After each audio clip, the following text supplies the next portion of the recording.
په کور کې چې څومره نفر دي دا ټول باید کار وکړي. بیا تکراروم چې څومره نفر په کور کې دي هغه ټول باید مصروفه وي، ټول باید کار وکړي او ټول باید پیسې وګټي. دا ډیره ضروري او لازمي خبره ده. زه دا ولې کوم دا د دې په خاطر باندې چې پرته د دې نه ژوند ډیر زیات سختیږي. په کورنۍ کې لانجې راځي، اختلافات راځي. داسې مه کوئ د الله بندګانو چې یو نفر خارج ته فرضاً ولېږئ نور کرا دلته د خیرات په غونډۍ ناست دي. دا څومره بده خبره ده. یو ډیر غلط قانون، یو ډیر غلط رواج چې موږ تاسو راوستی ده خصوصا په افغانستان کې دا ده چې یو نفر بس خارج ته ولېږي دا نور ټول دلته قرار بیکاره بېهاره ګرځي. څه کوي چې یو نفر هم لیږلی د هغه یې راګټي. او سپین ږیری سړی و هغه قصه راته کوله وایي چې یو چا راته وویل چې څه کار کوې؟ وایي ما ورته ویل کار نه کوم. وایي بیخي حیران شو چې کار ولې نه کوې؟ اخر ډوډۍ له کومه کوې، د خوراک له کومه کوې، مصرف له کومه کوې؟ ما ورته ویل چې یو خر مې لیږلی که نه خارج ته. توبه څومره بده خبره ده که چې موږ تاسو هغه ځوانان بیچارهګان چې تکلیفونه، زحمتونه، سخت کارونه په ساعتونو کارونه کوي، هلته په څومره په خولو باندې، څومره په زحمتونو باندې پیسې ګټي، اخر ورته خر ووایي. تر دې اندازې پورې دا خلک په سپک نظر باندې مسافرو بیچارهګانو ته ګوري. دا خو ډیر د افسوس ځای ده که نه؟ نو داسې تاسې مه کوئ د الله بندګانو چې یو نفر ولېږئ خارج ته، هغه نه بیا دغسې یو شی جوړ کړئ او تاسې دلته قرار ناست یې مفت خواره. والله هغه روزي، هغه رزق کې خوند ده چې انسان په خپل لاس باندې ګټلی وي. نه ده چې تا ته ورور ګټلی وي، پلار ګټلی وي او نیکه نه درته پاتې. د عزت روزي، د عزت خوراک هغه خوراک ده چې تا په خپل لاس باندې ګټلی وي.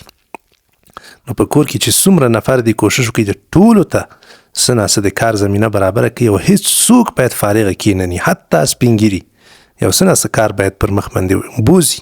حتی هغه زنانه چې په کورونو کې ناست دي هغوی ته هم د کار یوه زمینه برابره کړي چې یو شی پاخه کړي، خپلو بچیانو ته یې ورکړي یا چا ته ورکړي، ویې باسي، بازار کې خرڅ کړي او کالي وګنډي، خیاطي وکړي، درسونه ورکړي، په کور کې مدرسه جوړه کړي، بل وکړي. 100 رقمه کارونه دي، خو حد اقل باید یو څه کار وکړي او یو څه درآمد یا یو څه پیسې باید دوی وګټي. فرضاً یوه ښځه په خپل کور کې 2000 3000 افغانۍ، 4000 افغانۍ، 15000 افغانۍ دا وګټي. یقین وکړئ چې دا دومره ښه تمامېږي چې دا کورنۍ ورسره راجګېدلی شي. دا موږ تاسو ته کم شی ښکاره کېږي خو د ښځو لپاره دا ډېر شی ده. او ښځې چې دومره پیسې ولري په میاشت کې، هره میاشت کې د دوی زښته ډېر ضرورتونه پرې پوره کېږي ځکه هغوی پسې مصارفات نه وي.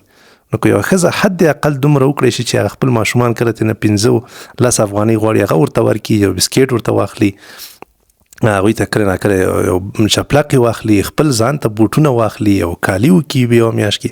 دا ډېره غټه خبره ده د هغوی لپاره. په د کور چې کوم نارینه دي، مشران دي، هغوی باندې هم دا بوج ډېر زیات راسپکېدلی شي. نو مهرباني وکړئ څومره نفر چې په کورنۍ کې دي یو هم بیکاره مه پرېږدئ او مه په دې کې د شرم احساس کوئ چې هر څه کولی شئ، مقصد باید وکړئ. لاسونه سره یو کوئ، زحمت وباسئ. دا تاسو لږ وګورئ د خارج ته، دغه ځینې لږ عبرت واخلئ، لږ پند واخلئ، لږ درس واخلئ. هر یو سړی او هره ښځه په کار ده، هر نفر کوشش کوي چې کار وکړي. د دې په خاطر باندې د هغوی ژوند ډېر هوسا ژوند ده، ډېر خوشحاله ژوند ده او څومره مصرفونه چې کوي بیا هم د هغوی پیسې نه ختمیږي. تاسو وګورئ د دنیا مشهور ترین خلک، حتی هغه مالدار ترین خلک په خارج کې دي، هغوی بچي هم په رستورانتونو کې کوم ځای چې برګرونه پخیږي یا په بل سوپر مارکیټونو کې دوی کار کوي، بچي کار کوي او زحمت وباسي، په خپل لاس باندې پیسې ګټي. او حتی په پوهنتونونو کې تر هغه وخته پورې دوی ته ښې نمرې نه ورکول کېږي، ښه پروموشن نه ورکول کېږي، په ښه نمرو باندې دی فارغېدلی نه شي تر څو پورې چې دی ثابته نه کړي چې ته څه کار کوې. نو یو ځوان دا باید ونه وایي چې زه خو پوهنتون وایم او بس کرا کښېني که نه، بس د خیر په غونډۍ باندې کښېني چې زه خو څه کوې چې محصل یم. د الله بنده راووځه، پس له وخته یو کار وکړه، روزي وګټه چې تر څو ته پوه شي چې دا یو کار کول څومره مهم دي او څومره مزه کوي او پیسې ګټل څه ته وایي، څنګه اداره کېږي، څنګه یو شی اخیستل کېږي، څنګه ساتل کېږي، څنګه خرڅول کېږي، څنګه اداره کېږي. دا ټول شیونه ډېر مهم دي. دا په هغه وخت کې کېدلی شي چې یو نفر راوځي او کار وکړي. نو څومره هم چې تاسو کولی شئ په یو نفر باندې اکتفا مه کوئ او مه ټوله تکیه په یو نفر باندې کوئ. په کورنۍ کې چې څومره نفر دي هر یو دی خپل ځان ته فکر وکړي چې زه څه کولی شم لږ لږ د خیر د وګټي. په زویم په میاشت کې د 100 افغانۍ وګټي خو ودې ګټي دا 100 افغانۍ به انشاءالله 10,000 ته رسیږي یو وخت کې. خو چې موږ تاسو شرم ونه کړو او د خلکو خبرو ته غوږ ونه نیسو کار وکړو نو زما په نظر باندې تر ټولو هغه بهترینه تحفه هر څوک ګوري خپل اولاد سره محبت کوي خپل کورنۍ سره مینه او محبت کوي د خپل کورنۍ لپاره زحمت وباسي. تر ټولو هغه بهترینه تحفه چې موږ تاسو خپل کورنۍ ته ورکو خپل اولاد ته ورکو هغه دا چې ازادي باید مالی ازادي باید هغوی ته په تحفه کې ورکو. هغوی باید خود کفا کو هغوی باید په پښو ودرو تر څو هغوی خپل روزي خپل مصرف خپل باندې راوباسي.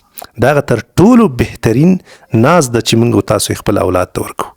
خپل اولاد دا مثلا ستا زوی د 14 کلن یا لور د 14 کلن دوی ته یو کسب یو مهارت یو شی ورته وښیه چې هغه په آینده کې محتاج نه وي چاته. انډیپینډنسي دا ډیره زیاته مهمه ده ازادي مالی ازادي.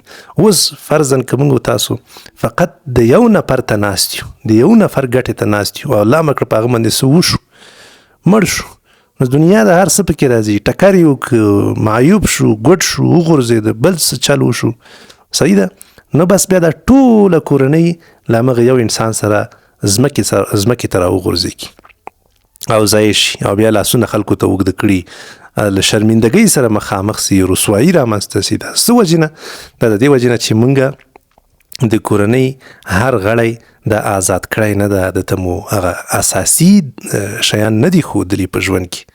نو دا ډیره مهمه ده چې موږ تاسو په یو نفر باندې د همیشه لپاره تکیه ونه وهو بلکې د کورنۍ ټول اعضا باید څه ناڅه کار وکړي. که چېرته الله مه کړی یو څه حادثه راځي نو دا کورنۍ به برقراره پاتې کیږي او دوی به ډیر له بد حالت سره نه مخامخ کیږي.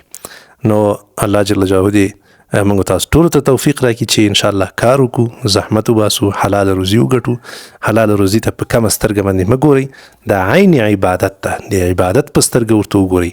په همدې باندې تاسو ته الله جل جلاله اجر درکوي په همدې باندې ستاسو دنیا جوړیږي په همدې باندې ستاسو آخرت جوړیږي. چې تاسو سره پیسې نه وي که نه نو ژوند به مو اول خپله خراب وي طبیعت به مو ګډوډي ذهن به مو خراب وي کارونه به صحیح نشئ کولی لانجې به په کور کې یو به یو ملامتوي بل به بل ملامته کوي خفګانونه به وي جنګونه به وي.